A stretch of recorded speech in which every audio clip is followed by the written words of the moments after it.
ஜனநாயகன் படம். நான் காலையில் கூட கேவியின் தரப்புல பேசினேன். ஃபியூ வீக்ஸில் வந்துடும், நான் வந்து சென்சாரோட அந்த இறுதிக்கட்ட பேச்சுவார்த்தை நடக்குதுங்கிற மாதிரி சொல்லிட்டு போயிட்டாரு. எல்லாத்துக்கும் மேலே இப்போ தணிக்கை துறையினுடைய சேர்மன் மாற்றப்பட்டிருக்காரு.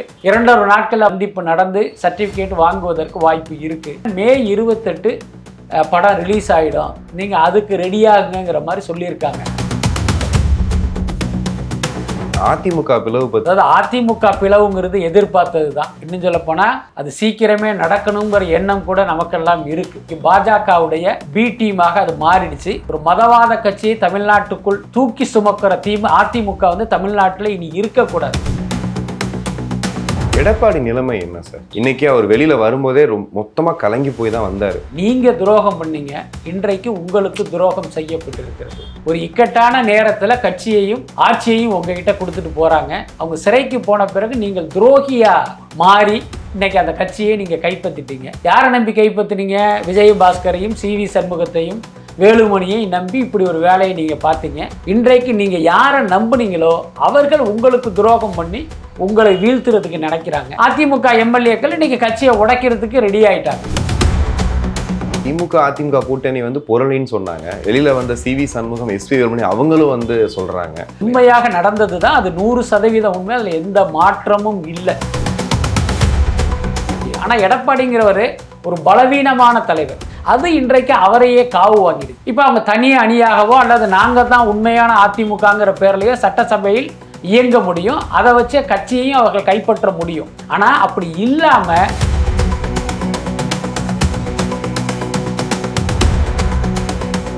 உலகெங்கும் வாழும் தமிழ் நெஞ்சங்களுக்கு கிறிஸ்டியின் அன்பு வணக்கம். நம்மோடு வலைபேஜி பிஸ்மி இணைஞ்சிருக்காரு. வணக்கம் சார். வணக்கம். அதிமுக பிளவு பற்றி பேசும்போது ஒரு பக்கம் வந்து லீமா ரோஸ் அவங்கள பற்றி அதிகமாக பேசுகிறாங்க. அவங்க கொடுக்கக்கூடிய பணம் வந்து 50 கோடிக்கு மேலே கொடுக்குறாங்க ஒரு எம்எல்ஏக்குன்னெலாம் சொல்லும்போது, அவங்களை இப்போ தான் கட்சியில் சேர்த்தாங்க. சேர்த்ததுக்கப்புறம் ஒரு சீட்டு கொடுத்து அவர் ஜெயிக்கவும் வச்சு இப்போ அவங்களே அதிமுக பிளவுக்கு காரணன்ற மாதிரி ஒரு செய்தி போயிட்டுருக்கு. எப்படி பார்க்குறீங்க? அதாவது அதிமுக பிளவுங்கிறது எதிர்பார்த்தது தான். இன்னும் சொல்ல போனால் அது சீக்கிரமே நடக்கணுங்கிற எண்ணம் கூட நமக்கெல்லாம் இருக்குது. என்ன காரணம் அப்படின்னா, அது ஒரு திராவிட கட்சியாக இருந்தாலும் இன்றைக்கு பாஜகவுடைய பி டீமாக அது மாறிடுச்சு. ஒரு மதவாத கட்சியை தமிழ்நாட்டுக்குள் தூக்கி சுமக்கிற அதிமுக வந்து தமிழ்நாட்டில் இனி இருக்கக்கூடாது. அதுதான் உண்மை. ஸோ அதனுடைய அழிவும் வீழ்ச்சிங்கிறது நம்ம எதிர்பார்த்தது தான். அது இப்போ நடந்துக்கிட்டு இருக்கு.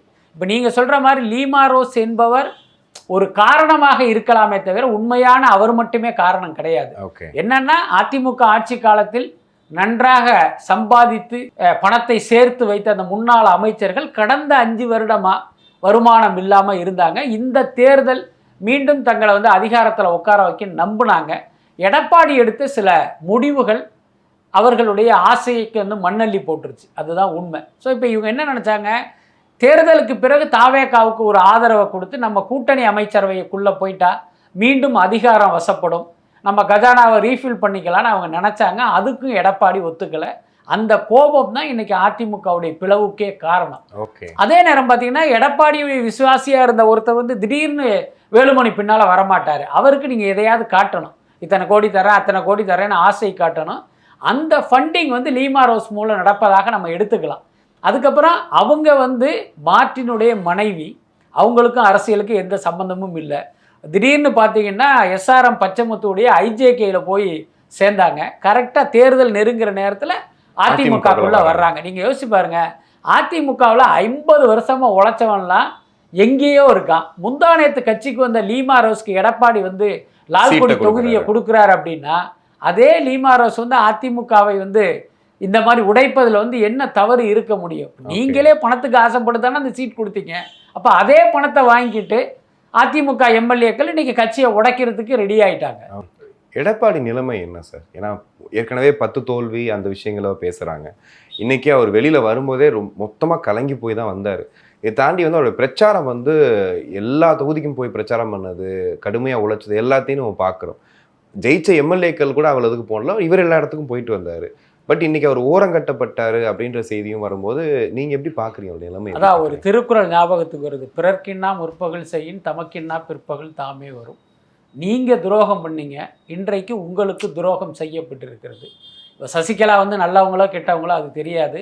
ஒரு இக்கட்டான நேரத்தில் கட்சியையும் ஆட்சியையும் உங்ககிட்ட கொடுத்துட்டு போகிறாங்க. அவங்க சிறைக்கு போன பிறகு நீங்கள் துரோகியாக மாறி இன்றைக்கி அந்த கட்சியை நீங்கள் கைப்பற்றிட்டீங்க. யாரை நம்பி கைப்பற்றினீங்க? விஜயபாஸ்கரையும் சிவி சண்முகத்தையும் வேலுமணியையும் நம்பி இப்படி ஒரு வேலையை நீங்கள் பார்த்தீங்க. முதலமைச்சர் பதவியில் உட்காந்துட்டு நீங்கள் எத்தனை 1000 கோடி எத்தனை லட்சம் கோடி சம்பாதித்தீங்கிறதெல்லாம் எல்லாருக்கும் தெரியும். இன்றைக்கு நீங்கள் யாரை நம்புனீங்களோ அவர்கள் உங்களுக்கு துரோகம் பண்ணி உங்களை வீழ்த்துறதுக்கு நினைக்கிறாங்க. அதுக்கு எல்லாத்துக்கும் மேலே ஒரு கட்சியின் தலைவர் அப்படிங்கிறது ஒரு மிகப்பெரிய ஆளுமையாக இருக்கணும். யாருக்கும் அடிபணியாத அடங்காத தலைவராக இருக்கணும். அவரால் தான் கட்சியையும் காப்பாற்ற முடியும், அடுத்த கட்ட தலைவர்களையும் வந்து கைக்குள்ளே வச்சுக்க முடியும். ஆனால் எடப்பாடிங்கிறவர் ஒரு பலவீனமான தலைவர். நீங்கள் பல லட்சம் மக்களுடைய ஆதரவு பெற்ற ஒரு கட்சியை போய் பாரதிய ஜனதா கிட்ட போய் ஒரு அடமானம் வைக்கிறீங்க அப்படின்னா உங்களை எப்படி மக்கள் மதிப்பாங்க? அடுத்த கட்ட தலைவர்கள் உங்களை எப்படி மதிப்பாங்க? ஸோ அந்த பலவீனமான எடப்பாடியுடைய தன்மையும் தான் இன்றைக்கி அவரை யார் வேணாலும் எதுக்கலாம் அப்படிங்கிற ஒரு சூழலை உருவாக்கிடுச்சு. நீங்கள் யோசிச்சு பாருங்க, அவர் ஜெயலலிதா மாதிரி ஒரு தலைவராக இருந்தால் யாருக்காவது அவரை எதிர்க்கிற எண்ணமோ குரலோ எழும்புமா? ஏன் வெளியே போய் பேட்டி கொடுத்துருப்பாங்களா? கொடுக்க முடியுமா? ஜெயலலிதாவால் முடிந்தது ஏன் எடப்பாடியால் முடியலை அப்படின்னா, ஜெயலலிதா எல்லா சந்தர்ப்பத்திலும் தான் ஒரு இரும்பு மனுஷங்கிறத நிரூபித்தாங்க. ஆனால் இவர் எல்லா சந்தர்ப்பத்திலையும் நான் ஒரு பலவீனமான தலைவர் அப்படிங்கிறத தான் தொடர்ந்து செஞ்சுக்கிட்டே இருந்தார். அது இன்றைக்கு அவரையே காவு வாங்கிடுச்சு. அதுதான் உண்மை. இப்போ கண்டிப்பாக. ஆனால் இவங்க வெளியில் இவங்க பண்ணுற சூழ்ச்சினால மொத்தமாக வெளியே உடஞ்சிருவாங்களா? வந்துருமா இந்த விஷயங்கள் நடந்துருமா? அதாவது சபாநாயகர் என்ன முடிவெடுக்க போகிறாருங்கிறத வச்சு தான் இது அடுத்த கட்ட நகர்வையே நம்ம கணிக்க முடியும். இப்போ பார்த்தீங்கன்னா இவங்க 47 இடங்களில் ஜெயிச்சிருக்காங்க. 33 எம்எல்ஏக்கள் தனியாக வந்தால் அவர்களுடைய பதவியும் தப்பிச்சிரும். இப்போ அவங்க தனி அணியாகவோ அல்லது நாங்கள் தான் உண்மையான அதிமுகங்கிற பேர்லையோ சட்டசபையில் இயங்க முடியும். அதை வச்சே கட்சியையும் அவர்கள் கைப்பற்ற முடியும். ஆனால் அப்படி இல்லாமல் நீங்கள் 33 பேருக்கு குறைவாக இருக்கீங்க, 30 பேர் இருக்கீங்க, 31 பேர் இருக்கீங்கிற காரணத்தின் அடிப்படையில் அவர்கள் பதவி நீக்கம் செய்யப்பட்டால் கட்சிங்கிறது எடப்பாடி கையில் தான் இருக்கும். ஏன்னா இவர்கள் பதவி இழந்தவர்கள், இவங்களால எதுவுமே பண்ண முடியாது. இப்போ சபாநாயகர் என்ன முடிவெடுக்க போறார் அப்படிங்கிறது தான் ரொம்ப முக்கியமானது. சட்டம் இதைத்தான் சொல்லுது. ஆனால் இப்போ சபாநாயகரை பொறுத்த வரைக்கும் தாவேகா போட்டியிட்டு தேர்வான ஒருத்தர் தானே.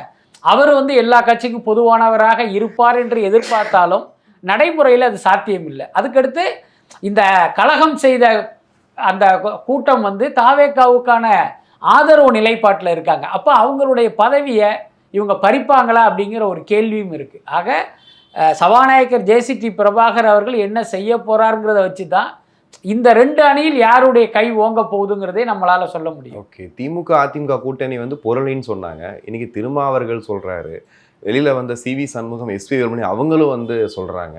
அப்போது அந்த சிபிஐ சிபிஎம்மில் இருக்கக்கூடிய முக்கியமான தோழர்களும் சொல்கிறாங்க. அப்போ அது உண்மையாக நடந்து தான் இருந்திருக்கு. உண்மையாக நடந்தது தான், அது 100% உண்மை. அதில் எந்த மாற்றமும் இல்லை.